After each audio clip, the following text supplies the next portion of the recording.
part of the idea of believing that what happens to other Black people affects you, and recognizing that you're not just an individual, but that politically, because of the social marker of race and the social stigma of race, that your identity is salient, and that it makes sense for people to join together to try to collectively improve their community and their group's status within the community.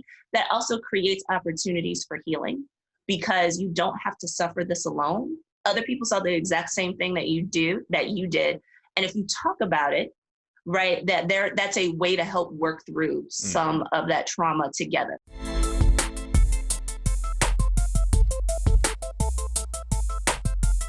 Welcome to the first episode of the Addy Hour. I'm really excited to get this program off the ground and really thrilled to introduce you to some great guests as we talk through some really important and some really deep content at times. So just before we jump into this first episode, I do want to set the stage just a little bit and to say that one of the things that I'm really trying to do on this podcast is to pair unique individuals from really different walks of life who can come and share on the same topic and share from their unique perspectives, from their professional expertise, and from their lived experience. So I think there's going to be a lot of great content that we're going to be able to talk through together, and I'm happy to be able to bring that to you through this series. And with that, I'm really excited to welcome the first two guests on the program, Dr. Jeff Gardere and Dr. Andra Gillespie. So welcome to both of you. Thank you. Thank you. And these are names that you definitely should know. If you don't, you'll definitely know them well after our conversation today. But by way of brief introduction, did want to introduce both of them to you before we jump into the conversation. So we'll start with Dr. Jeff Gardere. He's also known as America's psychologist. He's a clinical psychologist who has a private practice in Manhattan.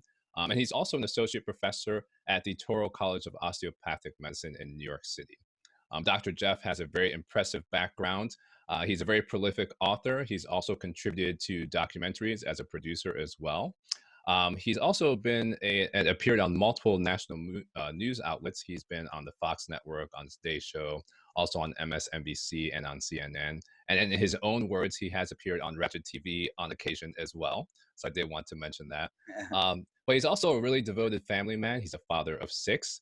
He has lots of great hobbies. He really enjoys volunteering, enjoys giving back to the community, also enjoys daily exercise and is very disciplined about that, and enjoys attending religious services. So we're honored to have Dr. Jeff on the program. I should also mention he's an interfaith ordained minister, so several different aspects that definitely tie into what we want to bring out today. So thanks for being here, Dr. Jeff.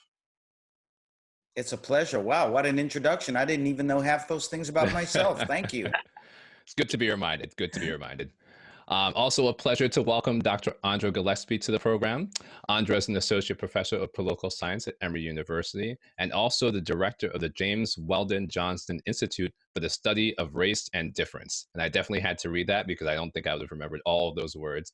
It's a very impressive position that she has there.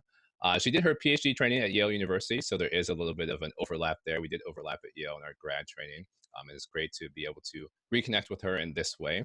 At Emory, she teaches a host of different classes on American politics, race and politics, and also on aspects of qualitative methodology. In terms of her research, she focuses on political leadership of the post-civil rights generation. And she also does work looking specifically at African-American politicians and political leadership that transcends race and how Black voters respond to those individuals. So a lot of the topics that she emphasizes and studies on are really relevant to the topics we'll be discussing today. She's also an accomplished author with numerous books. She's an active public scholar, also has written op-eds and done interviews on numerous local and national and international media outlets. So very grateful to have Dr. Andra Gillespie on the program today as well. Thank you. So with that, before we get into some of the nitty gritty, I just want to ask at the very baseline how both of you all are doing in the midst of everything that's happening in our world today, everything that's happening in your personal lives. So Andra, why don't we start with you? How are you managing these days with everything? I think I'm struggling and managing the same way that everybody else is. My quarantine experience, in part because of the racial tension and because I study campaigns and elections, means that my work increased, over the last year. And so that's certainly a challenge to try to balance it out. Staying at home sometimes makes it a little bit easier to take on all of those responsibilities, but it's certainly given me a lot of food for thought in terms of what my post-COVID life looks like and what balance actually looks like both during quarantine and after quarantine. And so I can't say that I've perfected it at all. But, I've certainly learned a lot about myself and learned a lot about what my limits are, and am envisioning what my post-COVID limits and balance is going to look like as I still work to try to make sure that I'm doing this right and making sure that I'm being a balanced person. I can't always say that I'm always the most balanced in terms of my work.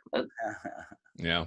Well, definitely appreciate that honesty. And I mean, I agree with you in a lot of ways that it really is something that we're all learning over time. And so I appreciate the way that you mentioned that. And also that it seems that you're also giving yourself grace to know that it's not going to be perfected. And there's things that you're learning as you go and things that you'll have to learn on the other side as well. And I think that's really healthy for all of us to remember. What about you, Jeff? How are you managing and handling things in this moment? Well, it's certainly, I can cry salty tears as to what has happened politically, and I know you'll be getting into that, to America, and certainly how the virus has been mismanaged in the past year or so. Seems like it's been forever, certainly, and we have a lot of high hopes with the Biden administration to fix that, and it looks like it is moving forward on the right track. But along with that, and mourning the people who have died and gotten sick, and certainly opened our eyes to all of the political changes, financial changes, sociological changes in the world, including the global warming and so on, and just really watching that in a way where I go to bed every night with my mouth open. I wake up every morning with my mouth open. I cannot believe what has happened to our world. At the same time, it's also been a very strange and beautiful existence, being in the house every single day. I'm virtually in exile, and I've chosen that particular life. I've taken joy and pleasure in it. Seeing my family every day, seeing my children every day. As a matter of fact, I saw the kids a couple of weeks ago in the kitchen, and I had to ask my wife, who are those kids? She was like, those are your kids. I was like, wow, finally I get to recognize and spend time with them. And I know Dr. Gillespie perhaps goes through that too. But it certainly was being home every day has given me the time to pause and think about what life is about. And what it is that I need to do once we go back out into the world. But I have to say this, and I'll keep quiet after this. If I never had to leave this house or this property that I'm in, and you could see a little bit of it, from my window, if I never had to leave again, I think I would just stay here and work for the rest of my life. And I'm a guy who's a Manhattanite and all of that, but it certainly has changed things for me in a very dramatic way, as it has for everyone else. Yeah, I think that's very well said. I mean, so many important components that you're bringing out as well, and all the changes that are associated with everything that we're going through, both the ones that are not good and the ones that where there is some silver lining. There's some things that we're trying to grow in the meantime too. So definitely appreciate you bringing those to light. And yes, there's definitely aspects of that we'll be looping back into as we move forward in this conversation. So both of you have hinted at this already in terms of some of these really important topics, but I'm also curious, what attracted you to this podcast in particular? I mean, obviously there's numerous podcasts out there. You're both very prolific. You're both in the media space. There's lots of ways you could be spending your time. Why take the time to jump on here and to jump into the conversation in this space in particular? Jeff, if you want to jump in, that'd be great. Well, I certainly, knowing the work that you've done, Nia, for me, it's been just like absolutely amazing that you bring a real clarity into the things that we do and why we do them.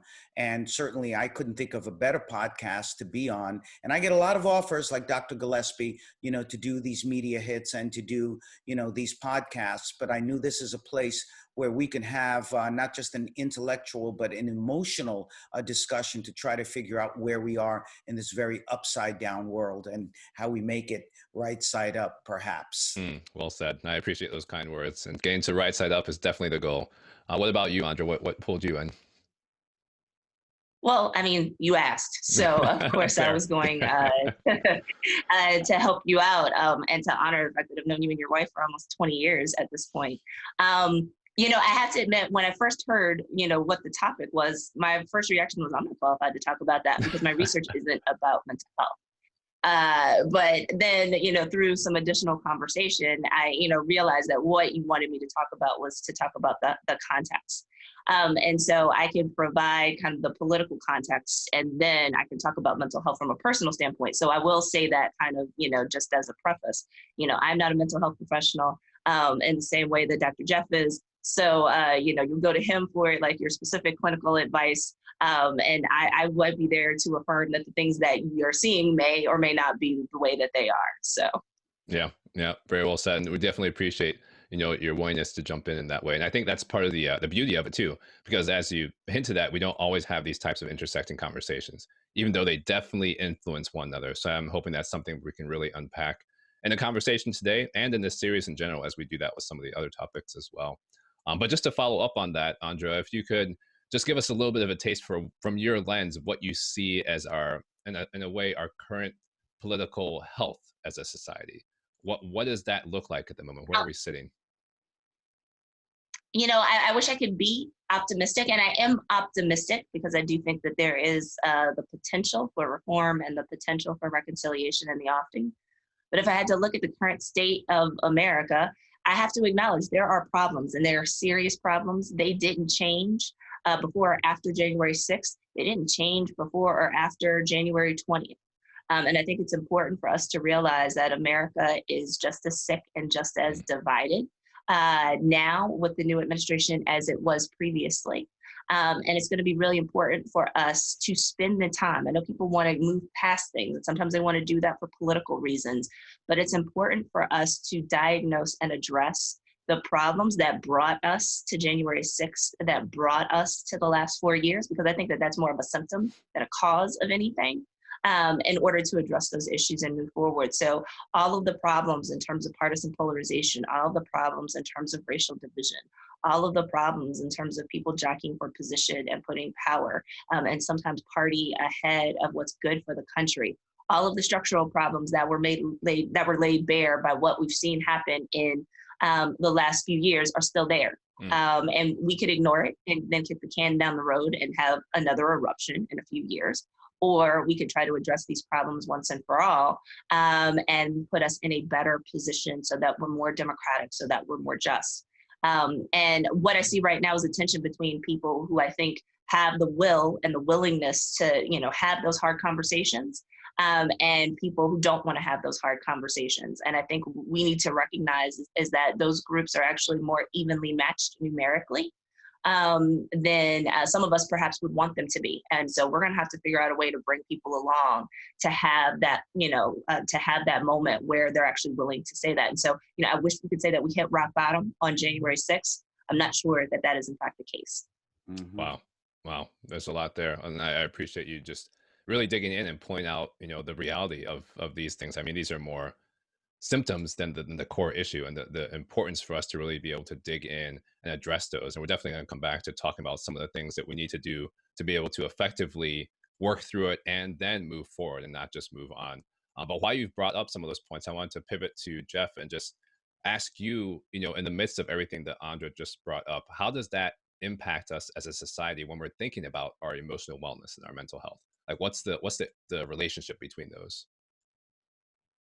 Well, I think certainly with what Andres pointed out, the political instability, she didn't use these words, but the continued racism and white supremacy and how it has been divisive for our nation from the very beginning right up until now. I think more than anything else, this has been an affirmation for us that we as Black and brown people and those of us who are diverse, liberal, whites and so on, that we're not crazy. We weren't making this up. We weren't acting as victims. This is something that is structural and has been built into the foundation of the United States and, many parts of the world. And so that affirmation, and I think for me, as a Black person, has lent me a little bit more sanity because it is the truth. We are seeing what is part of what is going on, part of the process here, and what it is that we need to continue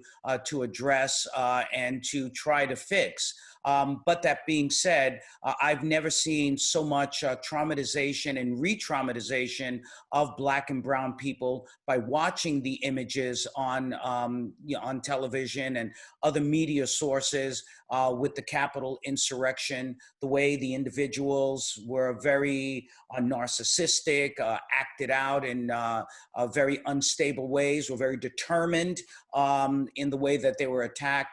Now that we're finding out, of course, that there may have been some coordination with, others within certain places. I think all of those things not only remind us and are an affirmation, which in some ways, as I said, is healthy, that now we know what we're seeing is real, but it also is a constant trauma that we're seeing, the way that people act out, the way they're trying to stop us from voting, the continued oppression. All of those things, I think, really contribute to our post-traumatic stress disorder, continue to contribute to our post-traumatic slavery disorder, but continue to keep us emotionally unstable, and why now we as mental health professionals have to address these issues in therapy and really look at positive mental attitude, spirituality, empowerment strategies, strategies working within the political system and every other system to address these issues. Yeah, so important on so many fronts. And you both brought out so many important topics as well. I mean, I think one theme that runs through both of your comments and something that a lot of us talk about is that these things aren't new. So in some ways, sometimes it feels to some like it's a new conversation, but it really isn't. I mean, these things have been embedded and ongoing. And in a sense, I do see some ways that people are listening with more of an ear for empathy than they have in the past. At times where people might have brushed it off or just assumed that those were things that were happening out there that weren't really happening right here where they were, or didn't realize that these were things that were happening to people they knew. So even for me, as I've shared my story, it's people feel shocked that someone that they work with, interact with, is having these same experiences. In their mind, somehow they just put that out there as other. So I think there is a better understanding. I mean, there's still a lot and a long way to go in terms of that, but really reconciling the fact that these aren't fringe episodes or fringe things that are happening. This is baked in and it's happening across the board in so many different ways. And then Jeff, you talked about just all the ramifications of that as well. And so, as a mental health professional, and you started to talk about this a little bit in terms of some of the practice, but how do we deal with the state that we're at in terms of trying to really address it? And this ties into what Andra was talking about in terms of the political piece as well. These aren't things that we can ignore, but we really have to dig in and say we do need to address it. So where do we start? Well, let me say this to your prior point. What a difference a pandemic makes, right? Because it is the pandemic and everything that came along with it, of course. First, we didn't understand, but now you can connect the dots. We've never been through a pandemic in our particular, since the last 100 years. So now we're seeing how everything connects. But it is the pandemic itself that really opened up the eyes and the hearts of many, provided them the empathy to understand what social injustice looks like and what it feels like and what people have been going through forever, because they were feeling the pain too. This was a universal pain that actually changed the trajectory of the world. Absolutely extraordinary. And so what we need to do, I believe, and I'm sure many people agree, is addressing the mental health tsunami that came after as part of this COVID-19 pandemic that we are going through, can continue to go through. And so that means now, more than ever, not only addressing mental illness, but the importance of mental health as being part of our everyday lives. It's not just about, as you know, I love to exercise every day, but we also now have to exercise our minds. We have to exercise our spirituality. We have to be able to connect with other people and talk about the pain. Our informal support groups, our formal support groups, our therapy. We're seeing more people, including people of color, coming into therapy than ever before. As a matter of fact, when we look at the general population, a poll showed that 1 in 6 Americans in 2020 actually accessed mental health treatment. And that is incredible. In some ways, it's very sad that it had to happen that way. In some ways, it's very encouraging in that finally we're addressing the importance of being strong emotionally. So those are the things we have to keep pushing forward and smashing that stigma of talking about mental illness in the Black and brown and other communities, and continuing to address that every day actively. So well said, and on so many levels. And yeah, I mean, as you mentioned, that it's encouraging, disappointing and encouraging at the same time. But I think there's a lot that we can take from that to say, okay, well, look, we are starting to address it, and we're not just moving on. And yes, we have made progress in terms of decreasing stigma, but you're right, we still have to really smash that ethos and get past that to really get to a place where we can have healing. And in the same token, Andra, I was just curious to hear your thoughts, because you've talked about this, or you hinted at this already and talked about it elsewhere. Like, what do we need to do to move forward in terms of also equally importantly addressing some of these political tensions that are sitting, and that we've already seen when we ignore them, they just bubble up, and more than bubble up, they explode. So what do we do to, I almost want to say, prevent that from continuing to happen as a cycle? Well, that's really complicated and complex because in the political arena, people have to contend with the fact that some people who actually have helped to foment the division are in power and are likely to stay in power structurally because they're coming from districts or they're coming from states where people have a diametrically opposed view to the situation, where you have people who perhaps, believe that Donald Trump really had the election stolen from him, or people who actually see themselves pitted against folks of the opposing political party in something that to them would be existential and equivalent to like a partisan death match. And so we have to figure out as individuals, and then we actually have to hold our leaders accountable for figuring out ways to lower the temperature.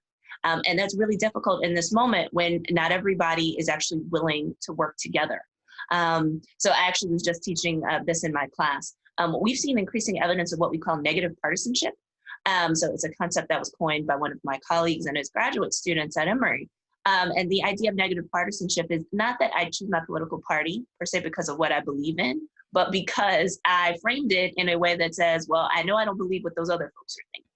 And so while that can be clarifying, it also has the potential to other people. Mm-hmm. And that has serious consequences. When we see people being othered, like, taken to sort of, its end, right? That's when genocide happens, right? Because, I mean, if you think about historically, the ways that things have happened, like that's justified people feeling that it's okay to inflict violence against people and to try to eliminate people. And we've seen that in our rhetoric, where you've seen social media posts where people think it's perfectly okay to talk about executing their political opponents. Like, we shouldn't be talking about that in the United States. That runs counter to our ideals, though we need to acknowledge historically how people have been completely unabashed in using violence when it was convenient for their ends.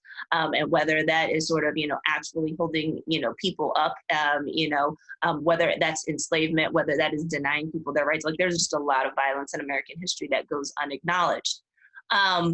We have to say, no, stop, that's unacceptable.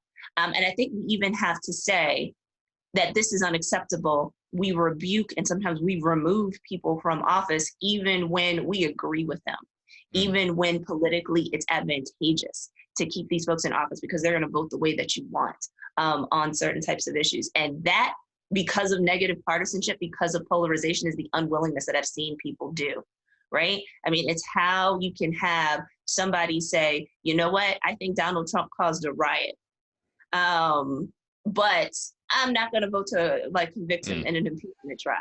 And if he runs for president again, you know what, I'm going to support him, right? Because we got the same letter behind our name. And I think people who are Democrats also need to acknowledge that there are people who would use the same twisted logic for a member of their own party if it met their end. Now, right now, I'm not trying to create a false equivalency, right? Because we saw a lot of that in the last couple of weeks. And I haven't seen Democrats actually try to start a riot recently right now. But in theory, there could be some crazy person who decides that that is the way to go. And Democrats would then be on the hot seat and have the responsibility to stand up against that. I think that we just need some courageous people, more of them, who are actually willing to stand up and speak truth to power wherever it is, and actually be willing to take the risk, the short-term political loss of their careers. I haven't seen that happen. And so as voters, and we need to take that voting responsibility seriously and not just turn out in record-breaking numbers because the country caught on fire. In some cases, almost literally when we think about sort of, the environmental disasters that have happened in the West, but that, look different on the East Coast where we see flooding. But like the country was literally on fire because of COVID or because of wildfires or because of demands for racial justice. And all of a sudden everybody realized what the stakes are. Yeah, no, those stakes are important when you're voting for dog catcher, when you're voting for city council, when you're voting for your state legislatures. And sometimes some of these people come into sort of like their public service careers via some of these other routes. And if you want to stop that and say that we don't stand for that type of uncivil behavior, we don't stand for people who want to be revisionist in their history and deny racism and deny marginalization, right? You got to stop them. Wherever, whatever level they're running for office, even if they held office for a long period of time. And maybe if even in the past, they've done nice things for you. Wow. There's a lot there. So many things we could respond to. I mean, I think you've pulled out, again, so many important concepts. And I think this piece about whether it's reactionary versus whether we're in this for the long haul and really having some proactive measures. But I'm also curious, because you've painted a picture in terms of what needs to happen at a leadership level. I'm curious what do you feel like is the responsibility, and you mentioned this as well, but on the individual level versus the large scale leadership political level, and if there's any intersection between those two. I think that there's a lot of intersection. I think a lot of people think that polarization is this thing that people in Washington, D.C. do, or that people may be doing in their respective state capitals. No, I mean, those leaders come from the masses. And those leaders are getting their cues from the masses. And one of the things that's actually been really interesting is that, we always talk about, and perhaps in your high school civics class, you heard about the difference between trustee and delegate representation. When we elect people, are they there to just kind of put their finger up in the wind and then just vote the way that they think the people in their constituency want them to vote? Or are they there to be able to make tough decisions, maybe technical decisions that are based on expertise and learning? And a lot of politicians kind of use some combination of both, kind of depending on which issue is at hand. In the last month, it's been funny to see people go up to their leaders and hold them accountable, if you will, because they were like, we didn't send you there to think, we sent you there to do our bidding. And it was like, yeah, well, sometimes true leadership means that you stand up and say, you know what, your preference, your personal opinion is based in a lie. So it's my responsibility to show you that that's a lie and then help bring you to a different place. But that also suggests that there are people who can be easily led into a type of mob mentality where they're not thinking. And so we have to guard ourselves against sort of becoming part of the mob. So part of that is making sure that in terms of your own media consumption, that you are guarding your heart. So it's really nice to go into your echo chamber, whatever echo chamber that is, and only read and consume the stuff that already confirms what you think, right? Sometimes that stuff isn't true. And there are some ways that you can think about it. So like the tools that I give to, my students are, if you're watching cable news, prime time gets really opinionated. Certain time of day, like, 8 to 11, 9 to 11 in particular, right? Those folks may be journalists, they may not be journalists. So you should know the background of your TV hosts and know sort of like when they're actually like spouting off of their opinion versus when they're delivering hard news.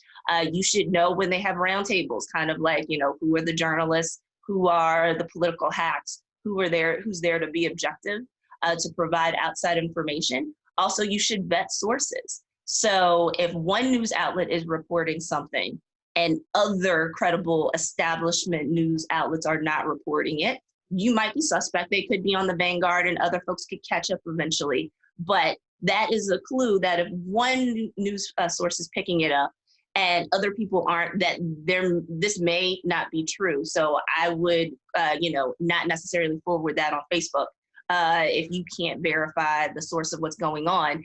And then, there are other places that are trusted where these people have no idea what they're doing. These people don't have any training. They don't have accountability. They don't have any editors. You shouldn't be listening to that as well. And I wouldn't trust any news source that doesn't have an ombudsperson and that doesn't have a history of retractions, right? Because all journalists make mistakes. And the difference between journalism and propaganda is that journalists will correct mistakes, propagandists don't. And so you have to understand what it is that you're listening to. And it's okay sometimes to cut it off. Like, so you don't need even though news is on 24 hours a day, you don't have to watch it 24 hours a day. You should probably go sleep, spend time with your family, and the real news will still be there when you get back. Yeah, that's really good. You're touching on some of the mental health too. You're already putting in some of those practices. You made your disclaimer about not being a mental health expert, but I think you got some good tools that you're sharing with our listeners already. But I think, yeah, everything you mentioned is so spot on. Jeff, I was curious with everything that Andra has mentioned, how you advise people, as she's been talking about, in their media consumption, both in terms of how much to take in, but then also in terms of what she's talking about discernment. And how do we react to some of those things? Because some of the things that are happening are real, and we've touched on that affects people. But how do you guide people in terms of those responses to everything that's happening in politics and in the media? Well, Andra was spot on with her advice. And one of the things that we say as mental health experts is know when you've reached your saturation level when it comes to consuming the news. Be able to get what it is that you want, because breaking news is the same news that's being played over and over and over and over again. And so breaking news ain't what it used to be. So you can get that information quickly, and then once you get it, then go on to something else that relaxes you as you are absolutely processing that information. And as well, as she has said, again, the importance of getting it from different news sources, because certainly you don't want your information to be homogeneous, because then you're not getting different opinions. It's not allowing you to think. It's not allowing you to process it by hearing the different voices and giving you much more information. But one of the most important things that I think that you should really consider is that we've lost many friendships. We've lost many family connections because of the partisan politics, what it is that we're hearing in the news, what it is, that we have come to believe. And so it's important that you stay connected to your friends, to your family, to people that you may work with, who not only have the same opinions, but especially who have differing opinions, because there you find common ground. You try to find common ground. You learn something new.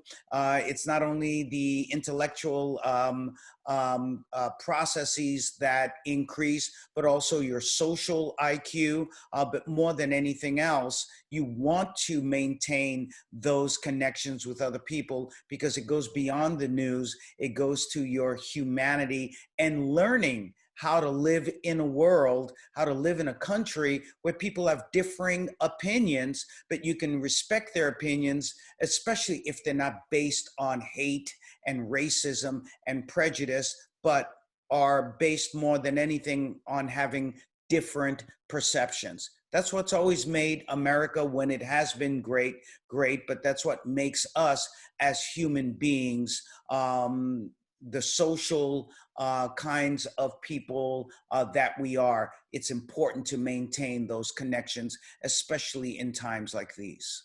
Yeah, I think that's so important. And you've both made so many great points. I mean, I think there's so much rich content that people can really dig into here and really think about aspects where, we've all fallen short. I mean, we're human, especially in this time with COVID. I think one of the main things that we've had to re-emphasize for ourselves, I know I've had to re-emphasize for my students as well, is to give ourselves at times know that things are more difficult than they usually are. And there are going to be a lot more missteps than we were typically accustomed to taking in the first place. But to, again, have that willingness to be able to forgive ourselves and forgive those around us. And I think that gets to your point, Jeff, as well. And to Andra's point about really being able to get and have community beyond the differences. Andra, I think you hit that point very early on as you were talking about just how the differences are so deep seated. And you've talked about some of the frameworks or how people are focusing on the othering more and more than they have in the past. Not that it wasn't there in the past in other ways, but how dangerous that can be in a lot of ways. So definitely appreciate both the points that you all are pulling out in this conversation. As we wrap up, I did want to just talk briefly about some of the additional steps that we think about in communities of color as well, and how we move on.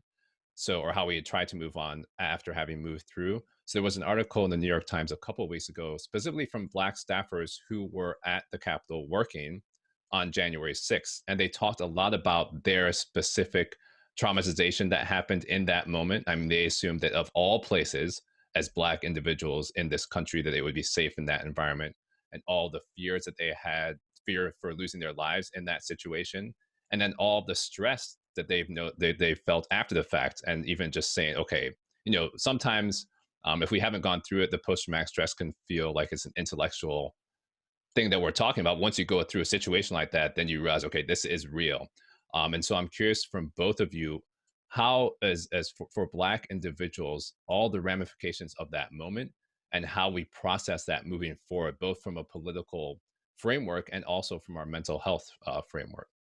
So this might sound a little weird, but in some ways, I think that there were affirming moments in this. As tragic as this was, I think it is important to acknowledge that for many folks, this wasn't a surprise. Like, we knew that white supremacy has sort of, violent goals and that they could manifest themselves. And I don't think anybody woke up per se on January 6th, other than the people who were planning that riot and expected that to happen. But on the other hand, people who are armed with the knowledge that white supremacy is violent weren't shocked by what they saw, even though as citizens in the moment, you can be shocked and horrified by what it is that you're seeing. And so I use the term affirming to say that it affirms what people knew deep down in their core about racism, right? So that you're not shocked or surprised by what you saw. And it also counters those who wanted to say that America isn't racist, or that America was past race, like we took care of all that in the 1960s. Surely after Barack Obama, there is no such thing as racism in America anymore. All Donald Trump was doing was mouthing off, right? Like, yeah, no, we knew that. That was made bare. And there's a strange comfort in knowing that you aren't crazy, that your experience is real, and that it is tied to the experience of other people. And the other thing that I think is really interesting is sort of this idea of community. And I think that there are mental health applications for this. In political science, we always talk about group consciousness within the African American community. We talk about a political psychological concept called linked fate, which makes it highly predictive of African American political behavior in terms of policy preferences, in terms of voting behavior, and other kinds of things. It's that thing that makes Black people look alike, even though there's a lot of heterogeneity in Black communities, right? But part of the idea of believing that what happens to other Black people affects you, and recognizing that you're not just an individual, but that politically, because of the social marker of race and the social stigma of race, that your identity is salient. And that it makes sense for people to join together to try to collectively improve their community and their group status within the community. That also creates opportunities for healing, because you don't have to suffer this alone. Other people saw the exact same thing that you did. And if you talk about it, right, that's a way to help work through some of that trauma together. Because, part of the trauma is isolation, is feeling that you're the only one, and you weren't. There were lots of people who saw that, and they weren't always all Black, who saw that. But in particular, with respect to the African American community, I would say probably the vast majority of the 44 million of us in the United States kind of saw that and understood what was going on. And there's a way for us to be able to work together and combat that. And I think, there's some lessons like, post-traumatic trauma and stress have been around. It may not have been named as such in previous generations, but we have a name for it now, and we can talk through it. And sometimes I think that there are important lessons here for how we talk about bad things. And I will leave it to Jeff to talk about when it's appropriate to bring this up with children. But I think perhaps some of the shock, particularly for people who are younger, is that they thought America was past all of this. In the last 7 to 8 years have shown us that, we're really not past all of this. But I actually, as troubling and as dissatisfied and as frustrated as I can be, that I can look back at what happened in the 50s and what was happening in the 19 teens and 20s and what was happening in the 1880s and 1890s sort of shows this common thread, right? Right. There's the frustration of why are we still kind of treading the same ground that we had before? But there's also a comfort in knowing other people saw this, named this, tried to combat it. And that we have an opportunity to kind of push the ball forward farther than they were able to because of the tools and the freedoms that we have at our disposal. And I think, it's better to have intergenerational discussions about this so that people don't understand that, this is the first time we're experiencing this. And sometimes our elders have tools that they haven't always imparted to us because they were trying not to traumatize us. And that wasn't a healthy way for them to deal with their trauma. And it's not a healthy way to help us deal with our trauma today. So I see opportunities. And so that's why I'm calling it affirming, not that I think that what happened on January 6th was a good thing, because of course that was horrible. Wow, that's so good. I agree. And specifically going to this question about Black journalists and what they've been through, we know that they've been traumatized and re-traumatized. They are having some real issues dealing with the dichotomy of reporting the news and telling the truth, but telling it in a way that doesn't get them in trouble with the parent organization, where there may be people who are extremely conservative, who may own those news outlets, or getting people really angry, the general public, their readers, the people who watch them, by talking about what's really in their hearts. So they have to keep it extremely professional and just report it in a way that reporting is usually done, not putting your emotions in it, especially if you're just giving straight news.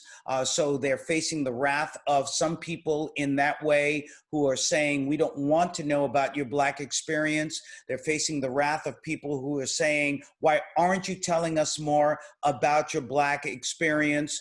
And then we know that traditionally that Black journalists, Black broadcasters, and so on, there's been systematic institutional sorts of racism, prejudice in the places that they work, where they have been treated traditionally as second and third class citizens, not being given their due, feeling like they are an outside group. I know this because I've done a lot of the work with these journalists. And so traditionally, there's been a PTSD, as Andra has talked about. They've experienced it in all of these avenues, but especially with what's going on in the world right now around COVID and around, political oppression and,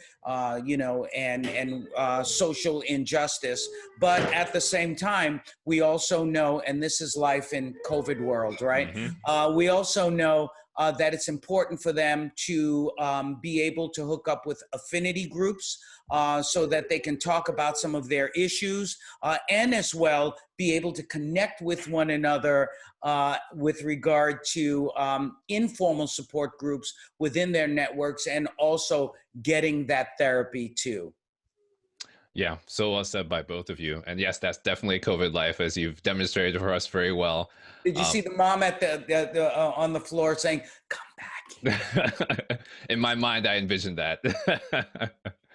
So many important points. I mean, I think you both just the affirmation and the tension that's there. And Jeff, as you even mentioned with the journalist, and I think for all of us in a lot of different ways. And I think that's part of the challenge for us really moving forward, is to be able to lean into that, to both of those aspects, and not ignore either one of those. Andra, I love the point that you mentioned about the elders bringing in aspects that they can help us with through as well, whereas some of those things might not have been spoken about before for fear of re-traumatization. But as we're all going through it already, I mean, the time is definitely appropriate. There's so much more that we could have jumped into. I definitely appreciate both of you being here. And for the listeners, this is obviously an ongoing conversation we'll be having from different angles on the Addy Hour moving forward. But I'm deeply appreciative to both Dr. Jeff Gardere and Dr. Andra Gillespie for joining on this first episode, for really launching in and giving us a lot to think about. These are conversations that, as you'll see, will have some takeaways, but there's things that we'll also be able to continue to think about throughout the week. So again, just deeply appreciative to both of you for being willing to jump in on this first episode, and for really setting the tone for how things will go moving forward. Thank you. Thank you. It was an honor and a pleasure to be on the Addy Hour and to spend the time also with you, Andra. You are spot on in everything you say, and I can listen to you forever. But I'll be. Oh, I appreciate that. I've been watching you for years, so this has been fun. Thank you. But I'll be listening to you on the Addy Hour. Thanks again to both of you. And for our listeners, stay tuned for some great episodes coming up.